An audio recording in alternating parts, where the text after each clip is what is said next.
hukum muntah dan muntah dengan sengaja dua perkara berbeza. Tak sama. Maksudnya orang yang muntah, dia muntah sendiri, dia maksudnya pening kepala ke mabuk laut ke, itu dia muntah bighairi ikhtiyarihi, bukan dia nak, dia muntah tak sengaja, maksudnya muntah sendiri.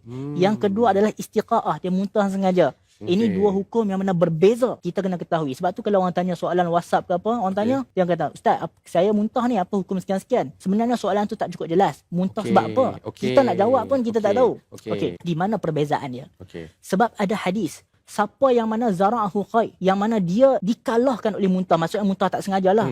Maksud zara'ahu tu kalau kita dengar Ibnu Hajar sebut ghalabuhu, maksudnya siapa yang dia tak tahan nak muntah, dia tak dapat kontrol, wa huwa saim, dalam keadaan dia puasa, falaisa alaihi qada, maka dia tidak diwajibkan untuk qada, tidak ada qada bagi dia. Maksudnya hadis ini menunjukkan Nabi SAW mengatakan tidak ada kewajipan qada untuk orang yang mana muntah tak sengaja, bukan dengan sengaja. Kalau orang yang mana muntah dengan sengaja dengan tak sengaja, dua hukum beza, kita kena pisahkan tak tepi. Yang pertama, muntah dengan tidak sengaja, maksudnya bighairi ikhtiyarihi, bukan dengan kehendak seseorang, itu tidak batal dengan syarat. Dengan syarat sekiranya dia mampu, dia kumur balik, dia bersihkan mulut dia. Soalan yang orang selalu tanya, macam mana kalau orang yang mana dia muntah, kita penat, betul, kita faham muntah penat, kadang-kadang kita muntah termasuk sikit. Okey, bila sebut termasuk itu nama dia orang yang maklub, maksudnya dia tak dapat kontrol, bukan dia nak masuk sendiri, tak, kita tengah duk muntah, dia masuk sikit.